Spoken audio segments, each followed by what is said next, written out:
But anyway, my mother died when I went into the 6th grade, and I didn't fully understand that at the time. And I was lost. It's all I'd sat and watched Dad cry on the back step from losing his wife, and I didn't fully understand why.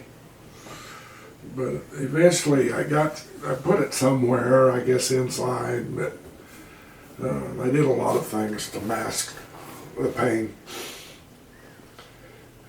Pretty wild. I had a Corvette when I was in high school. You know, about it was the worst thing I could have done.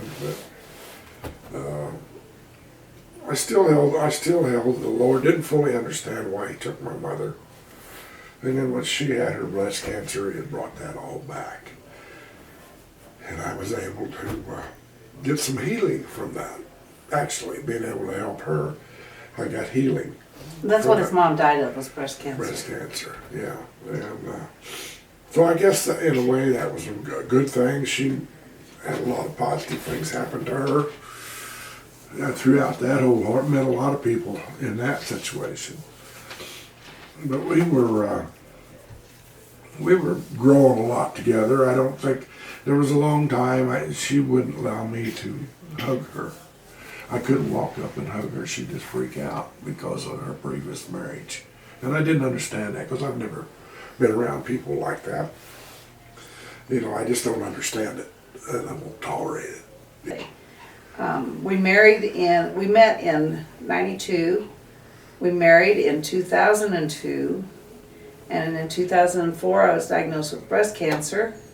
And he was by my side the whole time, and he did things for me that I never thought he would have ever been able to do. And our church family got us through that. And then when he had his accident, they were there for us again, only tenfold this time. And it's been phenomenal the way people have stepped up to us and helped us, and just been there whenever we need somebody. There's always somebody there when it's something we can't handle ourselves. All we have to do is put out a cry for help, and we've got all kinds of people wanting to help. So on December the 26th, at 8 o'clock in the morning, I kissed her, I hugged her goodbye, and I went to my shop, and it was 3 degrees that morning. And I have a big wooden stove in the middle of my shop. So I got stuffed full of wood, and I grabbed this gas jug. And I usually kept diesel fuel or something, either charcoal lighter or something, to light this wood. Well, that morning I just grabbed a jug and I doused those logs with what was in it. It was about half full. And there was a hot coal in the back of that stove, and when I did that, these flames belched back out of the front of that stove. And when I pulled that in my right hand, when I pulled it out, it had a flame on the end of the spigot, about an inch and a half long. And I thought, do I just put my hand over it, put it out? What happens? You know, so I started for the door of the shop. I thought if I could just throw it out in the driveway, I'll just let it burn. Well, I turned around and took one step, and that jug exploded with a horrific concussion.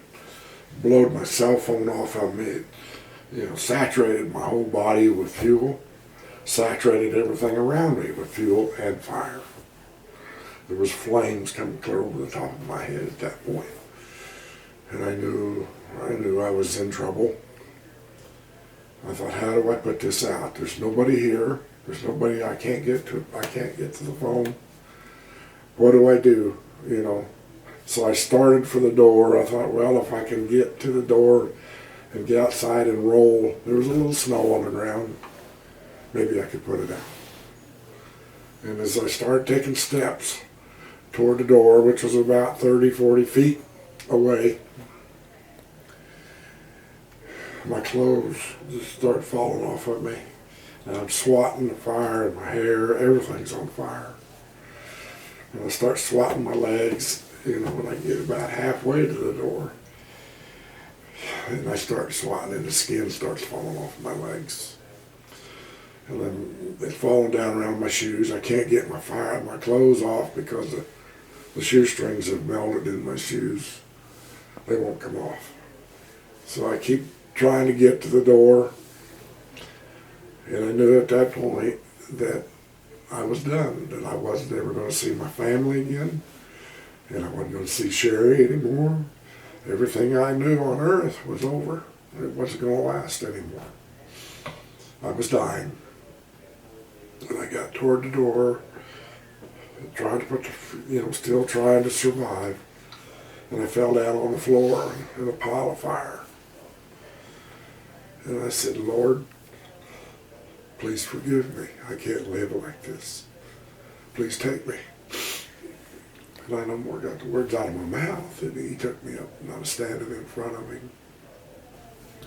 There was an angel on each side of him. And he looked at me, and it was so peaceful and quiet and wonderful to stand in front of him. It was heaven, you know. It was everything that we've read. It was all there. And he stuck his finger out and he said, you're not ready yet. And I turned around and I went back in my body. But when I turned around, there was a white aura over my whole body and no fire. He put it out. And to this day, I have no burns above my waist. He took my legs. He got my attention. He took my legs, put me back in my body, and I was able to stand up on them one more time to get to the phone, landline phone there by the door to call 911. And she said, how can I help you? And I said, well, I'm dying. There's nobody here to save me. But I said, please tell my wife that I love her. And I said, I'm by the door, but I probably won't be alive by the time anybody gets here.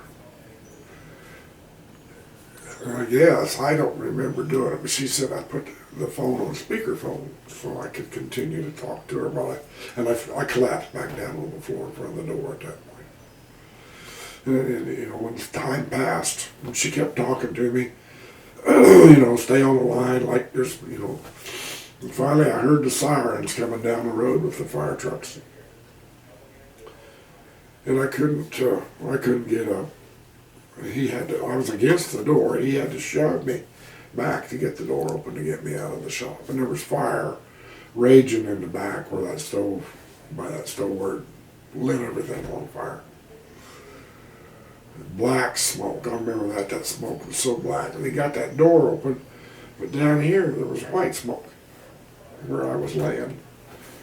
And he pulled me outside the door, and I come out of my body again. And I watched them try to pick me up. The skin kept falling off. They grabbed me and the skin would pull off. And then the ambulance got there. They said, well, we can't waste time putting me in the ambulance. So I called the helicopter, the Life Watch helicopter, and they landed it out there south the shop. And I still watched them put me in that helicopter. They had a hard time putting me in because I was too tall. I still had my legs. But anyway, at that point, they flew me into St. Catherine's and incubated me, put all the tubes in, I guess. I don't know. But anyway, I don't even remember seeing her at that point. But she met me at St. Catherine's before they took me to Wichita. And I don't remember the flight at all. But when they took me out of the helicopter at Wichita, I was watching them out of my body again. And I couldn't figure out why. It was a lot of things happening fast. But eventually when I was in a coma in a burn unit, the Holy Spirit and the angels would come visit with me. And they kind of told me why they brought me back. They said, we want you to tell the truth.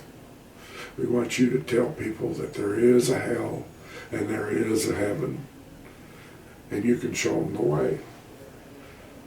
All the time they kept talking to me. The nurses, I don't even remember it, but I'd call them up and bless them. you know, and it just, all that whole scenario just kept coming back to me the whole time I was in coma. And I kind of understood why they sent me back, but it wasn't real clear. Why me, Lord? And I thought, why me, Lord? You know, I'm sure I could fill in a lot of blanks while I was in the burn unit. I had to have 6 surgeries to take my legs. I just kept cutting them off, trying to, I guess. Well, the first 1 or 2, they just tried to clean them up and were trying to save as much as they could. And then they took like 1 foot and then the toes off the other foot. And they were trying, what their goal was to try to save below the knee, because it's so much easier to walk on prosthetics if you have your own natural knee. But the burns were just so bad and so deep, and he kept getting infections in them. And so once they went above the knee and amputated above the knee, they healed up so fast. It was just phenomenal, because he had been so bad for so long, and then boom, he just started getting better. It was mind-boggling how fast he started getting better and improving once they got above those knees, because then all that poison was gone. But all that poison from the burns, burned and dead tissue creates a toxin that we have in our bodies, but it increases it. It's called myoglobin, and the normal range in a person's body is 106, whatever their measurements are. His was over 7,000 for over a week, and that killed his kidneys. Basically, his kidneys only work at 7% now. Yeah, so we do dialysis 3 times a week, and we're on the list to get a transplant. So there's a lot going on. There's still a lot that we have to go through. The prosthetic people told him his last appointment that once we have the kidney, they will make his final permanent legs that will have computerized knees and ankles so that he can go up and down stairs, because right now he can't. And so we're really looking forward to that, but most of all we're looking forward to no dialysis. I try to keep a positive attitude every day. Well, every once in a while I slip a little. I have a godly moment, I call them. I sit there and cry. Sometimes there's people around when I do it, and sometimes there isn't. But it's just all the things that the Lord wants me to do, and the responsibility. And I can get out, do, see people, talk to them. It's healing for me too, to adjust to that situation. What you don't realize is how much your legs counterbalance your body to set up whatever, I asked all the nurses, I said, how much did my legs weigh? Nobody weighed them. I don't know. I weighed about 258 pounds before the fire. And in the hospital, I think I was 180, 178, 183, I think. Yeah. That's all I weighed. I've gained a little bit of that back. Yeah. I'm right at 200 pounds now. But it's amazing the things that you can't do or are very difficult to do without legs. When he wakes up in the morning, he can't just sit up in bed because he doesn't have that counterbalance. Yeah. And he can sit up, but it's not easy. He can't even really just roll over. He has to have something to pull himself with, because he doesn't have that weight down there to help him. And you have to get used to a lot of things. You have to change your way of doing, but there's very little we can't do. Yeah. Sherry putting it on Facebook, and there was, 6,900 people, somewhere thereabouts. Yeah. Almost 7,000 people were following her on Facebook and praying for me. I don't know that many people. You know, it's just amazing. The caring and the giving and the participation in our lives. It just, and all we can do is thank you. When you want to thank somebody, you just thank you. Right? That's as good as it gets. You know, someday maybe I'll get to reach out to some of them and help them. But I'm here to tell the truth. Did it change my life? Yes. I love the Lord. He's the truth. He's real. God, the Lord put me back for that reason. I guess I'm an inspiration to people. That's what they tell me. But anyway, I will talk to anybody, anywhere, at any time about the truth. He put me back here, and it's amazing the number of people that I've helped in their faith. And we don't get into a lot of detail on the Bible, because when the time comes, you better ask for forgiveness. Accept the Lord, and you'll sit beside him. You'll stand in front of those angels.